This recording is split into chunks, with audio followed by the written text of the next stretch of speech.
Run, hide, fight. Fight is really what we're going to be talking about in today's video when dealing with active killer and active shooter situations in the workplace. Now, this doesn't really have to be exclusively in the workplace. This can be if you're at the doctor's office, the hospital, out to eat.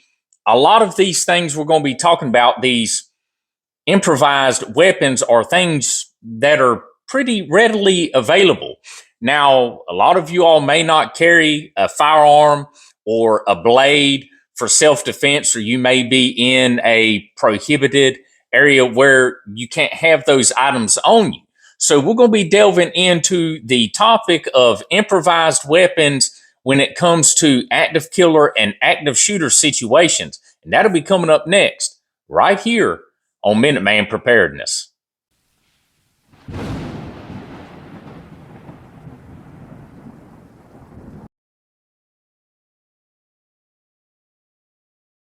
All right, guys, so welcome back. So, of course, we're going to be chit-chatting about improvised weapons when dealing with active killer and active shooter situations. So, we know the government for years now has been pushing out the run, hide, and then fight when dealing with active killer situations. So, real quick, you'll hear me refer to this as active killer at more than you will active shooter, because mass violence that's perpetrated, upon the population is done by more than just firearms. You have, of course, firearms attacks, but you also have edged weapons, knives, machetes, things like that, vehicles, blunt instruments. I mean, there's a lot of ways deranged individuals can utilize to inflict harm on a larger grouping of people. And that's really what I want to talk about, is how do we protect ourselves if we're in an area where we can't carry a firearm or an edged weapon, or you don't feel comfortable carrying those items. You may not even be able to carry OC spray. So we won't be talking about those ordinary and average items that a lot of us carry every day. We're going to be talking about things, especially in the workplace, that are really just laying around, and you may not think of it as a weapon, but it can be utilized as a weapon in a pinch. Now, I will tell you quickly, I went to the hospital some time back, and I'm always carrying, and I found myself looking around at items that were just kind of lingering all over the place, and just thinking, I was like, oh, that could be used as a weapon. They had like this little coat rack on side, small metal coat rack, but I noticed it had the like the screws with the large caps on the end, so you could break it apart easily and move it. And I was like, oh, you could break that apart pretty quick, and then you've got something you can use as a weapon. I was looking at their push carts and all types of different stuff I was looking at, and I was like, all these different things here can be used as weapons. But it takes that mindset to kind of broaden your horizons, for lack of better terms, to look at things and pick out, I can use that as a weapon. So we're going to go ahead and jump into this. We're going to make this a shorter video than what I typically do. I know you all like shorter videos. So we'll really be talking about the office. A lot of these items, you'll find in other places, some of them, in restaurants, and some not so much in restaurants, in the open area where you'll be. So the one thing all office buildings are going to have is a fire extinguisher. Now, this is a smaller, residential one. The ones in businesses and places like that are going to be bigger than this. And these things, by fire code, they have to be there, and they have to be there in abundance. Now, if you find yourself in this type of situation, and we've already dealt with, the running and the hiding, and it's down to the minute, man, you're going to have to do something to try to protect yourself or others, because the other two things, running and the hiding, hadn't really panned out for you. So a fire extinguisher, they're metal.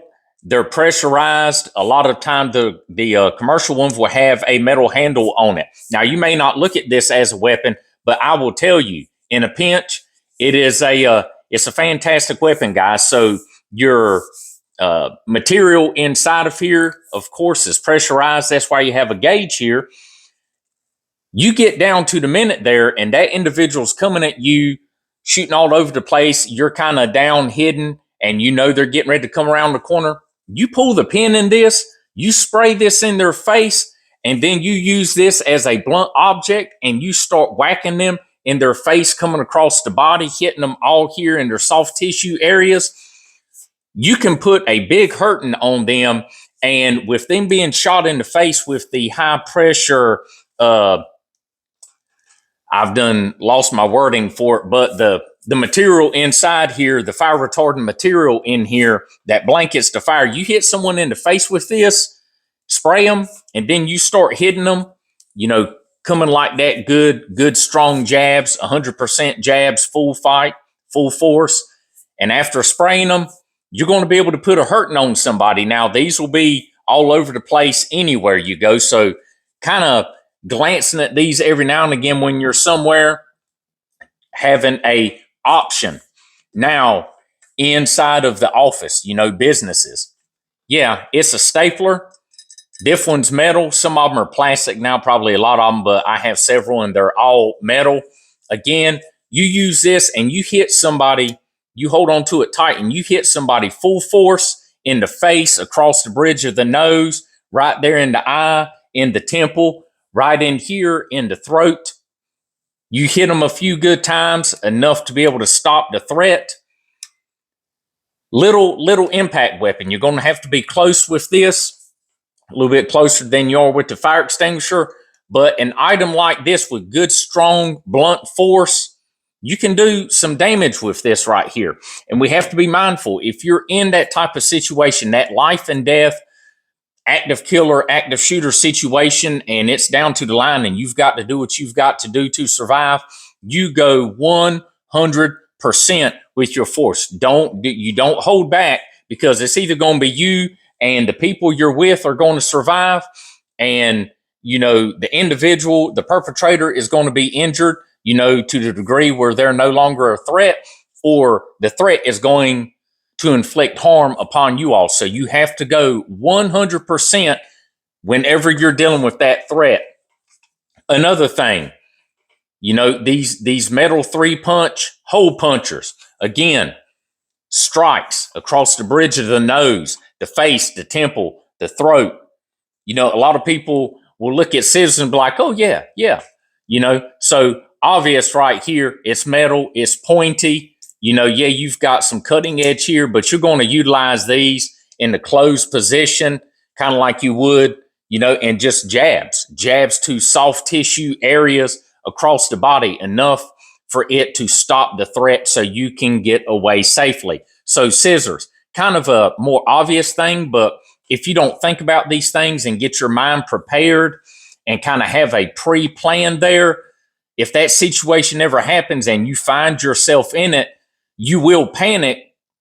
And since you hadn't thought about these items as self-defense tools, you're probably not going to think of them then. You may think of scissors, but you may not. So you need to pick up your scissors, look at them, and be like, yep, I can do that. I've got that. So scissors.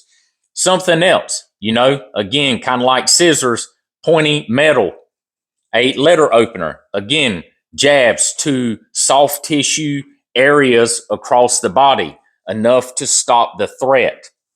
Stopping the threat is the key word there. And then something a lot of people don't think about, and these, you have to be super close for these, but I have always been a big fan of zebra pins. It's what I carried at work. This one right here is the G301. It is an all-metal pin. It's got a little plastic piece here for your fingers, but I really like, and I always carried the Zebra F701. It's a little bit larger body of a pin, all metal construction, comes down to a point down here at the end. You can jab right here in soft tissue areas, especially in the face. This is something you can carry just about anywhere. I mean, going to anywhere you go through a metal detector or weapons detector, have this in your pocket with a little notepad or something like that. It's just a pen and a notepad, or you forgot your pen in your purse. Well, you've actually got this for a specific reason for self-defense. Now, if you plan on using something like this, you need to have it, kind of mess around with it at home, practice doing some jabs with it and things like that. But the Zebra 701 all metal pen is a fantastic pen, not very expensive. You can pick them up at Wally World, just like you can all this other stuff. And then the little bit thinner Zebra 30, I believe it was the 301. Yep, the G301, little bit thinner than the 701, but great items right here for really close jabs, last minute type deal. Now, I took the end off of this, but a broom handle or mop handle, you can use this. You can have a little bit of distance in between you, especially this is the thinner metal one. I didn't feel like grabbing my other broom, but the thick commercial ones you see the janitors using, the thick wood ones, man, that thing right there, you can use that for some jabs to the midsection, to the face. You can use it as a striking tool, in the face and neck and things like that. And we say face and neck right now because being caught up in that active shooter, active killer situation is a life and death situation. We have to be mindful. Strikes in the face and in the neck and in the groin, with certain items here can lead to serious physical injury or death. And so strikes like that, hits in the area, with items, like these and jabbing here, you're going to end up causing some damage, and it could be life-threatening damage. So that's why we have to be mindful. This type of stuff is techniques will be utilized for, for saving your life or others' lives, not you got in a spat with somebody and you two are just bickering and going back and forth and someone throws a punch. Something else, I pull it out my pocket here, and, pretty much whatever you want here, guys, and you can get these in just about anywhere because it's just a small flashlight. This is the Nightcore MT1A Pro. I've done a review on this light before. Fantastic light. Really like it a lot. Small and metal. I've got this little piece of 550 I've added on here, so I can hook it in and hold on to it. But fantastic little item, again, for doing jabs. It does not have a serrated bezel on it. Now, Black Scout Survival, he came out with a light that has a detachable, a spinning, spin off and spin on bezel that is serrated, that is used for self-defense. So if you're going through somewhere, you think it may be a problem, you just spin that off. You can put it on your finger like a ring, and then once you get in where you're going, you just spin that back on. But you can use it for quick jabs. That light is through Black Scout Survival. You can find that on Amazon. Just type in Black Scout Survival. I cannot remember the name brand of the light, though. But fantastic looking light. I don't own one. I've never even held one, but looked at a bunch of videos on them. So a nice little metal flashlight, especially one that has a serrated bezel on it, is really good, again, for jabs to soft tissue areas that are going to slow down, deter, or put down the individual, that active shooter or active killer. So we've gone long enough on this. The whole general idea, guys, is wherever you work, if you work inside of an office building, sit down for a couple minutes and just look around at the things you have around you, kind of game plan. Hey, if we have an active killer, active shooter here at work, and I can't carry a firearm or a blade or OC spray, these different types of things, I'm limited in what I can bring in for self-defense. So you have to look for alternate improvised self-defense items. Sit there for a minute and look around, be like, yeah, I've got a metal stapler.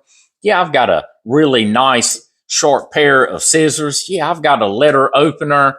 There's a fire extinguisher there, and over there. The janitor's closet is right there. it's always unlocked. There's a broom in there that have one of those really thick wooden handles on it. Just look around, guys, real quick while you're in your office building and find things you can use as improvised weapons. And anywhere else you go, if you're going to the movie theater, going to a concert, something like that, somewhere where you may not be able to take in your typical EDC, your typical self-defense tools, when you get in there, just glance. That's what I do. Even though I'm always carrying, I still like to glance and find out where the fire extinguishers are. If you see someone's desk sitting there and there's a pair of scissors on it, pay attention to these things. If you're going out to eat, especially a steakhouse, you're going to have a steak knife. It may not be the sharpest thing in the world, but it's better than nothing. You got a fork, some jabs through soft tissue areas. It's always something to think about, guys. But you all stay safe. You have a great day. And Minuteman is out.